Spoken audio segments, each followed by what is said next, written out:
Sabe, eu quero começar com vocês contando uma história para vocês. Eu sou pai de 2 lindos filhos. Eu tenho uma menina de 19 anos, a Radassa, para quem não conhece, uma garota fantástica, uma mulher de Deus. E eu tenho um filho de 12 anos, o Hanan, que estão me assistindo nesse momento.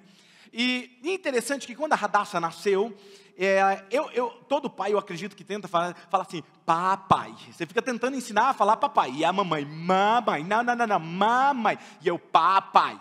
E eu não sei se você sabe, mas a Radassa, ela sorriu pela primeira vez para mim. Isso não é incrível? Pensa no coração do pai. E a outra coisa foi que ela falou, papá, yes! E eu, uau, consegui. Olha aí, essa lindeza falou, papai. E aí foi incrível, quando chegou a vez do Hanan, e eu queria me gabar falando, né? Que os 2 filhos falaram pela primeira vez, papai. E aí eu ficava na frente do Hanan, ele era bebezinho, eu ficava assim, papai. Aí eu, papai. E eu ficava repetindo. Aí a Radassa, eu lembro que a Radassa, ela vinha e ela falava assim, papai. Eu falei assim, é papai. E ela, papai. Aí eu entendi que ela queria que eu elogiasse ela como eu queria elogiar o Hanan. Ok? Eu falei, filha, não, tá tudo bem. Você já sabe falar papai. É o Hanan agora. Aí um dia eu tô lá insistindo, fiquei quase 2 horas, papai, na frente dele. Aí ele vira para mim e fala assim, mamã. Era só para manter o equilíbrio, né? Está tudo bem. E aí eu comecei a entender que existem fases na vida da criança. Existem fases na nossa vida do ser humano, ok? Então tem coisas que uma criança, como a Radassa naquele momento, ela queria que eu elogiasse ela, como eu elogiei ela quando ela falou a primeira vez, papai. Mas existem coisas que o que eu estou querendo dizer com você é que eu e você nos parecemos muito assim no nosso relacionamento com Deus. Na verdade, a gente fica tipo assim, na verdade, Deus, sabe o que é? Olha, eu li a Bíblia hoje antes de sair de casa. Uau! Aí Deus fala assim, tá bom filho, olha, isso aí você está de parabéns lá na outra temporada, mas agora já era para você estar fazendo outra coisa. Isso aí, na verdade, deveria ser óbvio para você. Igual hoje a Radassa, ela grita, ô pai! Lá do quarto, aí vem correndo e fala, menina, pelo amor de Deus, para que gritar? Não é? Então, na verdade, nós fazemos a mesma coisa com Deus. Nós queremos receber um aplauso de Deus, ei! Porque nós estamos fazendo o que é óbvio. O que eu estou querendo dizer para você é o seguinte, que chega um momento na nossa vida que Deus está falando, ei, já é para você ser mais generoso, já era para você estar em outro nível de maturidade. Ei, isso aí é óbvio. Está na hora de crescer. E aí eu vim hoje com uma palavra para você que talvez vai mexer com você e está tudo bem. Talvez você está dizendo, mas pastor, eu durante o dia eu assisto até uns vídeos na internet, no meu Instagram. Se você ver, eu vejo alguns vídeos do David Leonardo. Eu vejo alguns do Thiago Brunet, pastor. Eu escuto até música da Hillsong, da Elevation. Olha que bonitinho que eu sou. Aí Deus vira para você e fala assim, filho, está tudo bem. Isso aí é o que você já deveria saber e está fazendo. Mas o que eu quero de você é uma maturidade maior de espiritualidade. Eu quero que você agora olhe para mim e procure ser como eu. Isso é nível de maturidade. E por isso que eu vim hoje com uma palavra para você, com um título, é hora de crescer. Diga comigo, é hora de crescer. E tá tudo bem, hoje tá valendo ai, ai, ai, ui, ui, ui aqui também, tá bom? Fica tranquilo, se você não der glória a Deus e falar assim, ai, ai, essa doeu. Tá tudo bem, ok? Sabe, está cheio de pessoas como nossos filhos que ficam se avaliando baseado no quanto o outro é mais bebê que ele. A Radassa, olhando para o Hanan, ela queria dizer o seguinte, pai, eu estou bem, olha como eu pronuncio bem, papai. Está cheio de cristão que ele olha para o outro crente, para o outro cristão que não faz o que ele faz, ele, eu estou bem, pastor, eu até leio a Bíblia, o outro nem lê. Não se avalie pela falta de crescimento do outro, se avalie o seu crescimento baseado no manual do seu crescimento, que é a palavra de Deus. Olhe para a palavra de Deus e veja o quanto eu estou parecido com Jesus. A pergunta é que eu e você deveríamos fazer, é o quanto eu me torno parecido com Jesus todos os dias. E é isso que eu quero falar hoje com vocês, sobre níveis de maturidade hoje espiritual, ok? Nós estamos na nossa penúltima mensagem da série, e a semana que vem é a última, e vamos entrar numa nova série que vai ser fantástica também, você não pode perder. Mas eu quero ler um texto com vocês que está no Evangelho de João, capítulo 12, versículo 1 ao versículo 8. Versículo 1 diz assim, 6 dias antes da Páscoa, Jesus foi ao povoado de Betânia, onde morava Lázaro, a quem ele tinha ressuscitado. Prepararam ali um jantar para Jesus. Marta ajudava a servir e Lázaro era um dos que estava à mesa com ele. Então Maria pegou um frasco cheio de um perfume muito caro. Diga comigo, muito caro. Feito de nardo puro. Ela derramou o perfume nos pés de Jesus e os enxugou com os seus cabelos. E toda a casa ficou perfumada. Mas Judas Iscariotes, o discípulo que ia trair Jesus, disse: este perfume vale mais de 300 moedas de pratas. Por que não foi vendido e o dinheiro dado aos pobres? Judas disse isso, não porque ele tivesse pena dos pobres, mas porque ele era ladrão. Ele tomava conta da bolsa de dinheiro e costumava tirar do que punha nela. Então Jesus respondeu: deixe Maria em paz, que ela guarde isso para o dia do meu sepultamento. Os pobres estarão sempre com vocês, mas eu não estarei sempre com vocês. Quando eu li isso pela primeira vez, e eu estudando a palavra de Deus, eu entendi algo e eu me fiz uma pergunta. Por que Maria daria um presente tão extravagante para Jesus? E a segunda pergunta é: por que isso incomodou tanto Judas? Por que ela deu um presente tão extravagante? E por que o outro ficou tão incomodado? E eu quero mostrar para você nessa passagem que existem aqui dois corações. Dois tipos, níveis de maturidade. Nós temos aqui um coração egoísta e um coração generoso. Em quais você está mais parecendo? Por isso eu quero ver com vocês alguns princípios dessa generosidade, ok? Então se você está anotando, anote. O que te impede de crescer? Primeiro, o que te impede de crescer? O que é que me impede de me tornar mais maduro na fé? O inimigo do seu crescimento espiritual não é uma pessoa. O inimigo do seu crescimento espiritual não é um demônio. Essa semana eu estava conversando com uma pessoa e eu disse assim: você sabia que os demônios são mais obedientes do que as pessoas? Porque um demônio, se é um demônio, você fala assim: sai em nome de Jesus, ele tem que obedecer, ele sai. Mas tem ser humano que você fala assim: filho, lê a Bíblia. Ele tem dificuldade em obedecer. Seria muito mais fácil se fosse espiritual. Perceba, existem algumas soluções que não acontecem na nossa vida, porque o problema não está no mundo espiritual, está em você. Está no seu coração. Então o que eu diria, o inimigo da maturidade e da generosidade não é uma pessoa. Na verdade o inimigo aqui é o egoísmo. Diga comigo, o egoísmo. Então cada um de nós precisamos lidar com o egoísmo em nossas vidas. Em algum jeito, em algum momento nós precisamos lidar com isso. Porque desde criança, eu já disse isso aqui em alguma das nossas mensagens no início dessa série, que a criança, a primeira coisa que ela aprende é dizer meu. É meu. E muitos de nós, quando se trata de finanças, sobre generosidade, nós estamos com a nossa carteira espiritualmente falando, dizendo assim: é meu. É meu. E o pai quer ensinar que o filho seja generoso. E isso é uma das coisas que Deus espera que eu e você venhamos a superar. Quer superar o quê? O nosso egoísmo. Ele quer que nós nos tornemos adultos espirituais. E muitos de nós não superamos isso ainda. Ok? Então, preste atenção. Quando o assunto é dízimos, acredite que eu tenho duas coisas para te falar. Acredite nisso. Você pode trazer à igreja, entregar a Deus, ou você pode roubá-lo, ok? Roubar, primeiro, porque pertence a Ele. Segundo, porque você está impedindo Ele de fazer algo em sua vida. Porque a palavra de Deus diz: por que vocês me roubam nos dízimos e nas ofertas? Perceba, não é só nos dízimos, é nas ofertas também. Vou explicar a diferença disso daqui a pouco. Mas, quando nós falamos sobre roubar, primeiro é porque o dízimo é dele. Segundo, e isso você precisa entender, segundo lugar, é porque você está impedindo de ele fazer algo. A palavra de Deus diz que se vocês devolverem aquilo que é meu, eu abrirei as comportas dos céus, de tal forma que vocês viverão algo extraordinário, que não terão nem onde guardar. A bênção correrá atrás de vocês. Então veja, quando você está nesse nível, e por isso que eu pedi esse exemplo aqui, quando você vem e você entende a palavra de Deus, a primeira coisa que você faz, a sua decisão é Jesus. Você toma a decisão por Jesus. Você levanta a sua mão e você fala assim: Jesus é o Senhor na minha vida.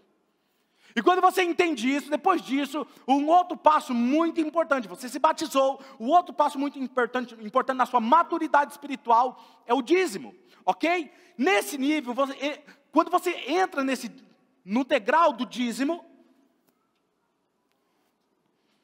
vai que aí eu vou ter que improvisar aqui. Quando você está no degrau do dízimo, Deus nesse momento, Ele está querendo se revelar a você. Ele está querendo usar todos os meios para se revelar o favor dEle, que Ele é o provedor seu, que Ele cuida de você. Ok? Então quando você começa a entender isso, quando você entrega o seu dízimo ao Senhor, porque as pessoas não entendem que elas acham que dar o dízimo, devolver o dízimo, é o mesmo que ser abençoado. Mas é muito mais do que isso, porque o que adianta você ser abençoado e não ter proteção? É a mesma coisa de você morar numa casa gigantesca e não ter portas e não ter fechaduras. Faz sentido isso para você? Cara, quando você é abençoado, se você seguir alguns princípios de finanças, está cheio de gente que consegue ter dinheiro. Mas a questão é, tem proteção? É disso que nós estamos falando aqui, ok? Ter proteção, qualquer um que segue os princípios de finanças, você alcança o dinheiro, mas a questão é proteção de Deus, quando você confia nele e faz do jeito dele. E nesse nível você toma a decisão de confiar em Deus e devolver o dízimo a Ele. Quando você faz isso, imagina um dia que está chovendo. Imagina, um dia as coisas começam a acontecer e a chuva começa a vir e de repente você precisa de um guarda-chuva e aí Deus entra em cena e Ele te protege. Sensacional. Você pode dar um aplauso a Ele? Sensacional, e veio rápido. Ele encenou. E interessante. Segura. Deus, Ele entra em cena, e não importa o que você faça, você tem a bênção de Deus, e de repente você vê, nossa, mas o que está acontecendo? Eu estou guardado por Deus, não importa o que está desabando lá do outro lado, o que está acontecendo à sua volta, você está protegido, e Deus, aonde você vai, Deus te acompanha. Por quê? Porque a bênção de Deus está sobre você. Faz sentido para vocês?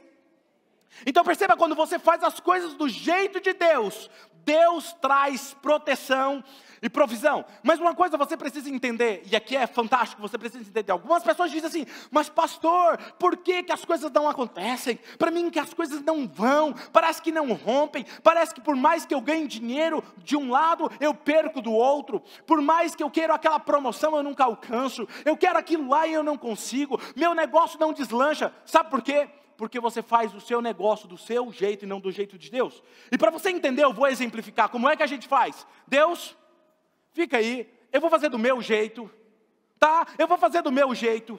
E aí o que acontece? Quando você está assim, Deus quer te proteger, mas Ele não pode, porque você está fazendo do seu jeito. Você só tem a proteção quando você faz do jeito de Deus. E aí quando eu estou aqui, eu fico reclamando, mas por que eu não tenho a bênção? Por que as coisas não acontecem comigo? Quem está entendendo? Mas quando o favor de Deus está sobre você e você obedece, você pode ir para lá, e Ele está junto com você. Uou! Quem está me entendendo? E aí para melhorar, pode até descer. Vem cá, Vini, segura aqui para mim. Vem. Segura aí para o Sidney. E aí você, não importa o que você faça, Deus está com você. Não importa onde você entra, Deus está com você. Eu vim aqui hoje para te dizer, Deus está com você quando você faz as coisas do jeito dEle.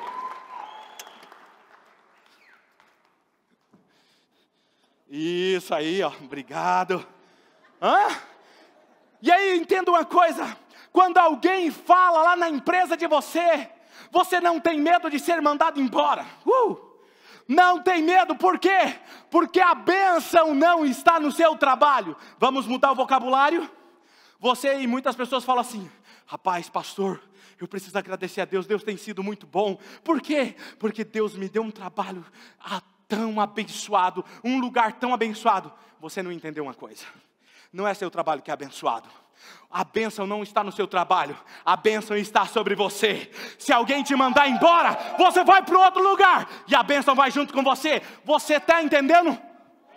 Então fala assim, eu sou abençoado. Diga bem forte, eu sou abençoado. É É isso que você tem que ter certeza na sua mente todos os dias. Quando você obedece, a bênção de Deus não está nas coisas ou lugar onde você está. A bênção está sobre você, sobre os seus filhos e os filhos dos seus filhos.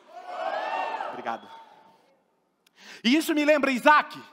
Isaac, certa vez, Deus fala para ele assim, estava acontecendo uma recessão lá na terra de Isaac, e aí ele pega e fala assim, está todo mundo mudando de país, eu vou mudar de país também. E estava todo mundo indo para o Egito, e ele resolve ir para o Egito. O Egito na época era como os Estados Unidos, e ele fala assim, eu vou para lá, porque lá eu vou prosperar. Quando ele pensa aí, Deus fala para ele assim, não vá, fique aqui. Mas aqui está escassez, aqui está a fome, fique aqui. E então ele fica. E como um bom homem, ele vai fazer e cavar poços, porque eles só poderiam estabelecer as suas famílias onde tinha água. E ele vai cavar poço, e todo mundo estava cavando poço e não encontrava água. Aí Isaac vai lá e cava o seu primeiro poço, e surge água. Aí os caras ficam olhando, ali tem água. Eles vão lá e tomam o poço de Isaac. Aí Isaac, não fica chateado, tá bom. Ele vai em outro lugar, abre outro poço. Aí os caras vêm e tomam o poço dele de novo. Ele vai para outro lugar, abre outro poço. E onde ele abria poços, havia água. E os caras vinham e tomavam. Até um momento que Deus falou assim para eles, espera aí, eu vou te ensinar uma coisa. Vai para outro lugar. Foi para outro lugar, chegou, abre aqui agora. Aí deu uma fonte muito maior do que jamais ele imaginou. Você não entendeu uma coisa que eu quero te falar aqui agora. Ele abriu o primeiro poço e vieram e tomaram. Veio o segundo poço, vieram e tomaram. Abriu o terceiro poço, vieram e tomaram. Mas depois, quando ele está obedecendo a Deus, ele abre, ele encontra uma fonte maior. Escute, se ele não tivesse saído do primeiro poço, ele não teria encontrado o último que era muito maior. Às vezes você está reclamando que Deus está te tirando de um lugar, mas você não entendeu que Deus precisa te empurrar para outro lugar que é muito maior.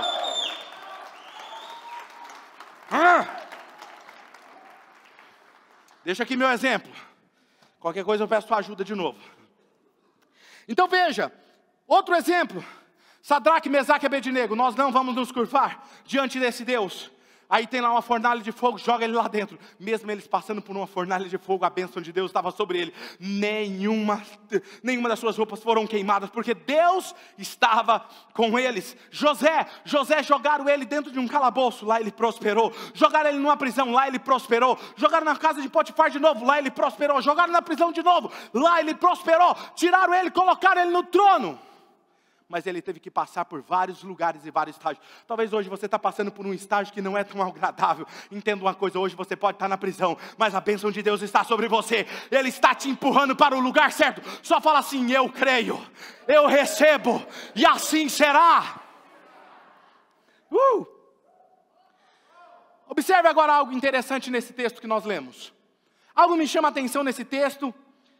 Eu não sei se você já pensou assim, mas se não passou isso pela sua mente, Judas disse o seguinte, por que não vendeu isso e deu aos pobres? Não é um pensamento nobre? Um pensamento nobre. Poderia ter vendido e dado aos pobres, porém eu lhes darei um antecedente a isso. A Bíblia diz que ele não disse isso porque se importava com os pobres. Eu tenho ouvido diversas vezes, normalmente fazemos, algumas pessoas fazerem essa declaração da mesma forma que Judas. E eu lembro de uma situação, eu não gosto muito de ouvir esse tipo de coisa, sabe? Então você já fica sabendo. Apesar que nossos membros não fazem isso, graças a Deus. Mas eu estava em uma situação, tinha um pastor comigo, e nós estávamos comentando de algumas pessoas, e esse pastor, citou o nome de uma pessoa muito rica em nossa cidade. Muito rica. E tem várias casas, várias empresas, muito bem sucedido, por sinal. E aí esse pastor disse assim, rapaz, esse cara deveria vender e dar aos pobres. Cara, na hora eu lembrei disso. E aí eu disse assim, eu falei assim, não, porque ele falou assim, isso é extravagância demais. Um homem não precisa de tudo isso para viver. Aí é que interessante, pensa comigo. Eu virei para aquele pastor e falei assim, me desculpa, deixa eu te fazer uma pergunta. Você tem uma casa? Ele falou, tenho, e é uma casa grande. Eu falei assim, por que você não vende e divide? Fica com uma casa menor, dá outra para os pobres. Ele olhou assim, mas porque é a única minha. Eu falei, mas ela é grande demais para você. Eu falei, sabe qual é o problema? Você está mascarando o seu egoísmo, olhando para o outro. Esse é o problema de muitas pessoas. Sabe por que eu digo isso? Pensa comigo. Interessante que uma pessoa olha para uma pessoa bem sucedida, com várias casas, vários carros. Para quê? Ele só precisa de um carro. Mas quando você recebe um aumento no salário, não é extravagância. Aí é a bênção de Deus. Por que não fala, não, esse aqui eu não preciso, eu já estava vivendo até agora desse jeito, vou pegar essa outra parte e vou dar para os pobres? Quem está me entendendo?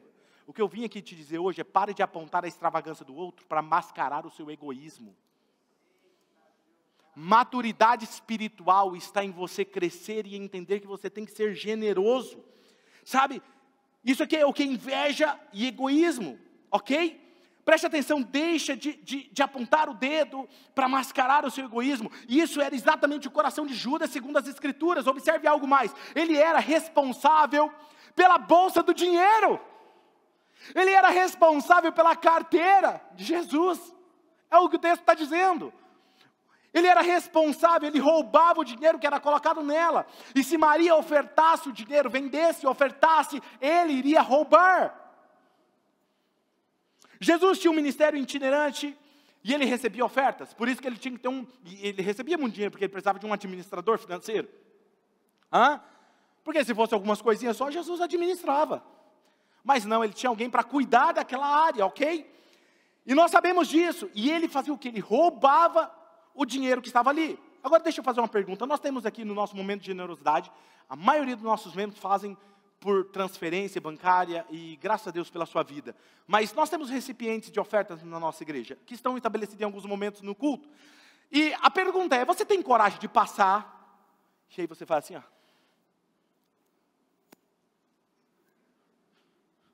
Você tem coragem de pegar algum dinheiro do recipiente? Por que não? Porque o dinheiro não é seu. O dinheiro é de Deus, não é? Mas você não tem coragem de fazer isso. Mas por que você não dá o dízimo? Porque é a mesma coisa que é de Deus. É porque ninguém está vendo. Então onde está o problema? No seu caráter? Ou na sua atitude? Percebe? Você é exatamente aquilo quando ninguém está te vendo.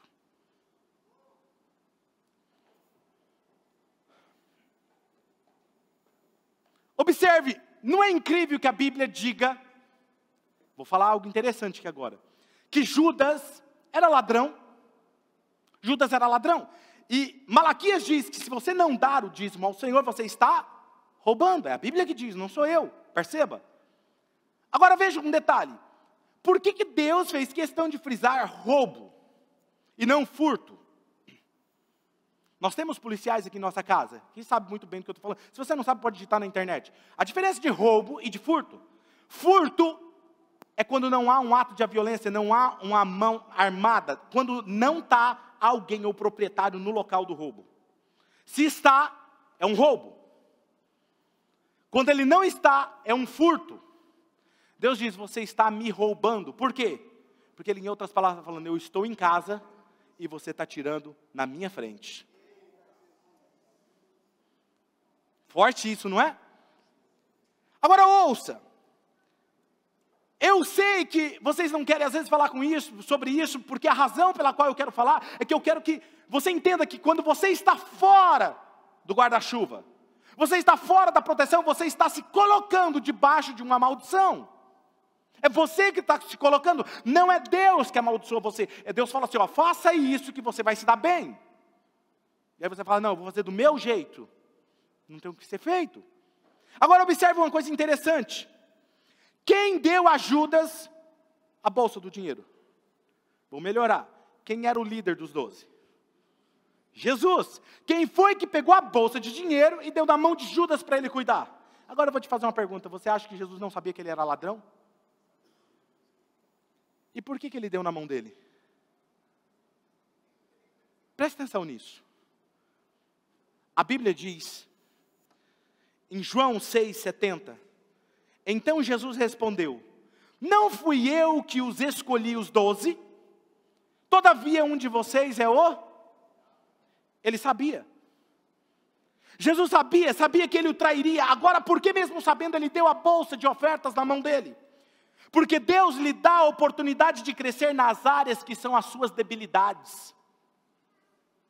Por que Deus permite ainda que você receba alguma coisa durante a sua vida? Porque Ele te ama o suficiente e Ele quer que você cresça. Mas você só vai para o próximo nível se você entender as coisas do jeito dele e não do seu jeito. 1 Coríntios capítulo 13, versículo 11 diz, quando eu era criança eu falava como criança, sentia como criança, pensava como criança, mas agora eu sou adulto, parei de agir como criança. Quando que você é adulto? Quando você para de agir como criança. Está cheio de gente que está 20 anos, 30 anos dentro da igreja agindo como criança, e ele acha que a quantidade de tempo na igreja determina a sua maturidade espiritual. E está cheio de gente que acabou de se converter e é mais maduro do que essa pessoa. Tem alguém aqui comigo hoje? Jesus não lhe deu a bolsa de dinheiro para ele fracassar, mas para que ele pudesse superar. 1 Coríntios 10, 13, não sobreveio a vocês tentação que não fosse comum aos homens, e Deus é fiel, e Ele não permitirá que vocês sejam tentados. Mas sabe o que é, pastor? É mais forte do que eu. Mentira. Vamos falar? Eu vou falar, se é mais forte do que eu, vocês falam assim, mentira, beleza? Mas é mais forte do que eu, pastor. Mentira. De novo? Mas é mais forte do que eu, pastor. Porque você nunca vai ser tentado, uma tentação que você não pode suportar. Mas quando vocês forem tentados, Ele lhes providenciará uma saída, um escape, para que vocês possam suportar. Judas não fez, mesmo sabendo o que era o certo, por causa do egoísmo. Coração egoísta nos impede de crescer. Então a primeira coisa que você aprende nesse princípio básico, nesse degrau, é que você, para vencer, você precisa deixar de ser egoísta. Interessante, porque aí você vem na segunda lição que nós aprendemos, que é a extravagância da generosidade. Pastor, por que o senhor não passou pela oferta? Eu vou te explicar. Esse nível é quando você deixou de ser aquela criança que luta com o egoísmo, e agora você é alguém maduro na fé. Agora perceba, já disse isso para vocês, quando eu dou o dízimo, quando eu não dou o dízimo, e eu dou apenas uma parte, uma oferta, eu não estou dando oferta, eu estou dando parte do meu dízimo. Quando que é oferta? Quando eu dei o meu dízimo, e além do meu dízimo, eu dou mais alguma coisa, aí é oferta. Quem está me entendendo? Entenderam? E aí interessante, e qual é a diferença da oferta extravagante? Vou subir, ore por mim. Quando você vai além do dízimo é oferta, mas quando você vai além da oferta, quando que é que eu vou além da oferta? Quando a oferta tem um valor sacrificial para você. É oferta extravagante. E aí eu posso te dar vários exemplos para você sobre isso. O que isso significa? Maria derramou um perfume que valia mais ou menos 300 denários. Um denário valia um dia de trabalho de um lavrador, ou seja, 300 denários valeria o salário de um ano. Diga comigo assim, o salário de um ano. Agora veja, esses 300 denários, o que Judas estava dizendo é que poderia ser vendido esse valor de um ano de salário e doado aos pobres. Sem importar quem esteja aqui. É o salário seu de um ano. Pensa aí, quanto que você ganharia em um ano? Pensa.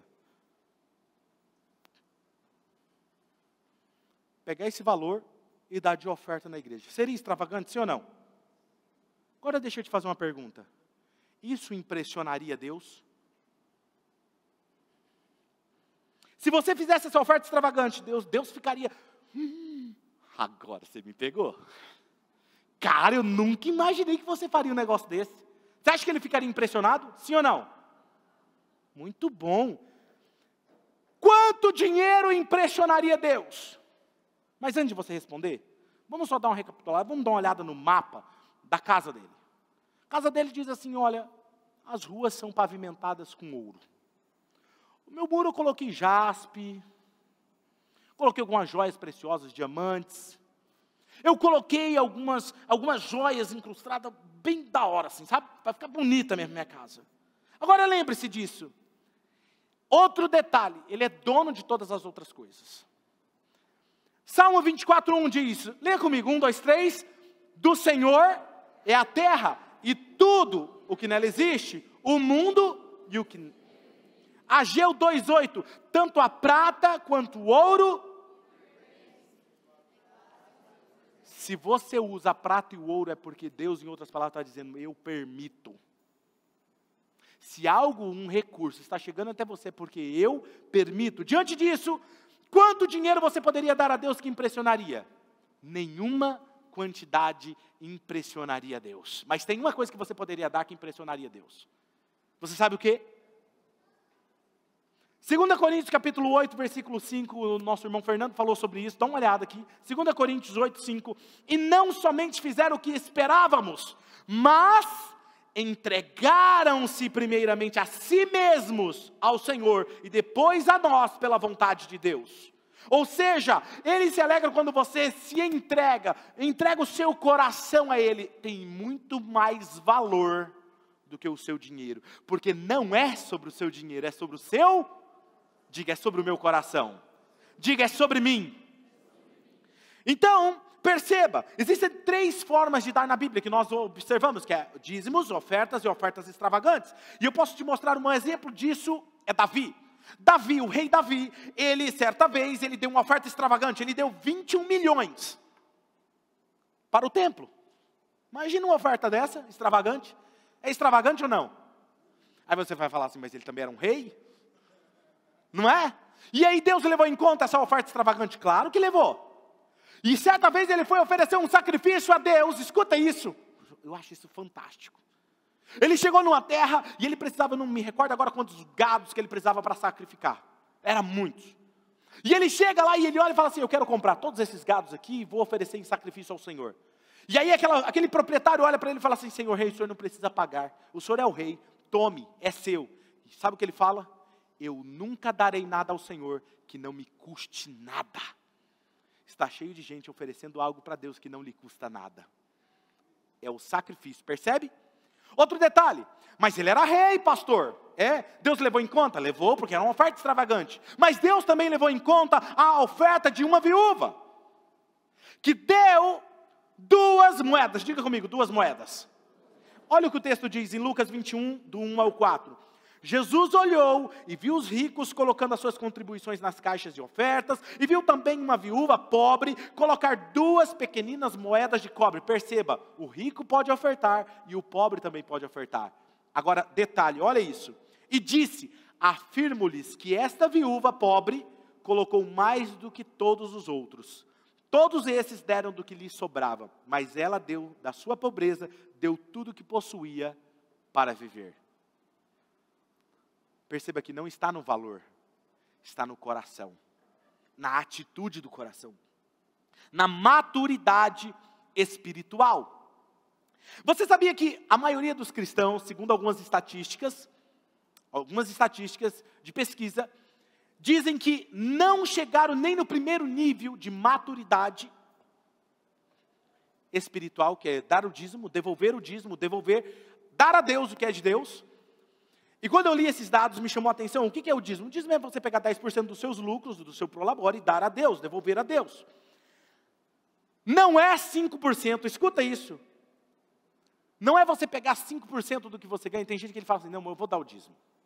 Eu vou devolver, pastor, eu vou pegar aqui. 5% eu vou dar aqui, 3% eu vou dar lá naquele outro lugar, e 2% nesse outro lugar. Isso não é dízimo. Por quê? Ele está dando para mascarar uma atitude dele. Ele fala assim, eu quero controlar como vai ser usado o dinheiro.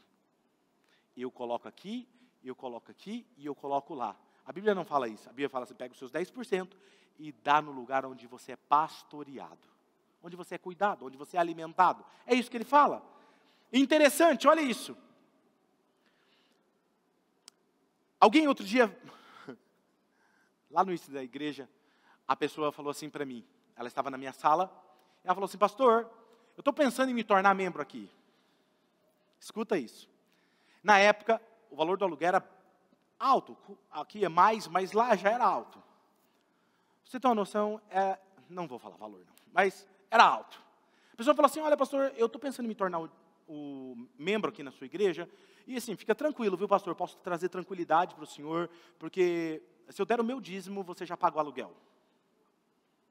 Falei, nossa, amém, glória a Deus pela sua vida. Falou assim, mas aí o senhor pode me atender uma vez por semana? Eu falei assim, não. Não, mas pastor, eu vou pagar o aluguel da sua igreja. Eu quero um atendimento VIP. Falei, você não vai ter, você está liberado para ir embora. Não tem, pastor? Não tem. Falei assim, sorrindo, Vinícius. Não tem. Porque não é o seu dinheiro, você não compra o meu tempo. Eu estou aqui para pastorear a todos. Entra na agenda como todo mundo, manda um WhatsApp para todo mundo, vai lá e na hora que encaixar na minha agenda eu te atendo numa boa. Está tudo bem. Quem está entendendo o que eu estou falando? Percebe? Não tem. Então veja, segundo as estatísticas, sabe qual é a porcentagem de cristãos que devolve o dízimo regularmente? Não é que dá uma vez ou outra e para. Não, regularmente. 5 a 7% somente. Pastor, como é que a obra de Deus então segue? Pela graça de Deus. Pelo favor dele, porque é Deus que cuida, não é o seu dízimo. Ele usa o seu dízimo para favorecer se você obedece. Se você não obedece, ele levanta outros meios. E a obra de Deus continua. A obra de Deus não para. Está entendendo? Agora deixa eu te falar uma coisa. Quem chega no primeiro nível de dar, por que o senhor pulou a oferta, pastor? Sabe por quê? Porque quando você quebra isso aqui, essa maldição, para você subir isso aqui é fácil. A primeira coisa que alguém que é maduro espiritualmente, ele sempre vai querer dar a mais. Ele sempre quer dar uma oferta extravagante. Por quê? Não é mais sobre dinheiro, é sobre o coração dele.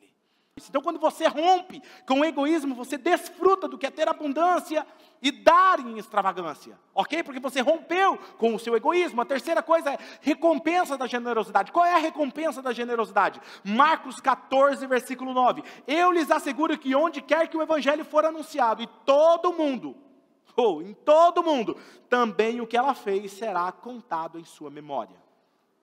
Essa mulher foi recompensada por causa da oferta extravagante. Eu disse aqui, porque esta oferta mexeu tanto com Judas. Por que mexeu tanto com Judas? Por que incomodou ele? Incomodou Judas porque ele era ladrão, ele roubava o dinheiro da bolsa de Jesus. Observe uma coisa, uma oferta extravagante sempre incomodará um coração egoísta. Eu nunca vi, de verdade, eu nunca vi alguém se incomodando com outra pessoa, ofertando extravagantemente para a igreja, ou em algum lugar, dando uma oferta e falando assim, nossa, mas para que isso? Se ela também é generosa, ela se emociona, ela chora, fala, cara, que incrível, ela se identifica, mas o coração egoísta fala, para que isso? Está fazendo para se mostrar, certeza. Cuidado se você já falou isso, hein? Coração errado.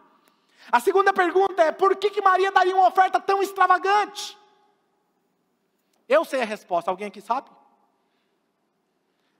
Eu cheguei a algumas conclusões. A primeira conclusão é que a resposta é simples. Ela deu uma oferta extravagante, porque há 2 meses, mais ou menos uns 2 meses antes, Jesus havia ressuscitado o seu irmão Lázaro. Se você tivesse alguém da família, estava morto, e Jesus ressuscitasse, os valores das finanças mudariam para você, sim ou não? Porque com todo o seu dinheiro você não consegue manter, mas Jesus vai lá e muda a história. Deixa eu te falar algo. Muitos de vocês estavam com um casamento arrebentado, com a vida arrebentada. Você veio conhecer o Jesus, e Jesus mudou a sua história. Jesus ressuscitou os seus sonhos. Jesus ressuscitou a sua história. Qual outro motivo? Escuta, oferta extravagante tem a ver com algo no coração. Escuta isso. Eu estava pensando sobre ela. O homem havia morrido, Lázaro. As mulheres não trabalhavam naquela época. A maioria. Escute isso. Provavelmente a sua economia, ela foi lá e juntou e comprou um nardo puro. O salário de 1 ano. Porque, em outras palavras, ela falava com ela mesma. E agora? O que vai ser de mim? A incerteza do futuro, a insegurança, o medo. Escute isso. Quando ela entende, Jesus ressuscita ele. Jesus fala para ela em outras palavras, eu estou no controle da sua história. E ela fala, mas Jesus, se o senhor estivesse aqui, meu irmão não teria morrido. Ei, não é do seu jeito, é do meu jeito. Escute. No dia que ela quebra aquele vaso e joga toda aquela fragrância nos pés de Jesus, a tal ponto que Judas provavelmente estava em outro cômodo, provavelmente não estava ouvindo a palavra de Jesus, estava comendo. E ele, que cheiro é esse? Rapaz, esse cheiro é bom perfume. Sabe quando alguém usa um perfume bom? E ele vai lá e fala, mas o que é isso? O que ela está fazendo? Quando ela faz isso, ela está falando assim, eu entendi que o meu futuro cabe ao Senhor Jesus.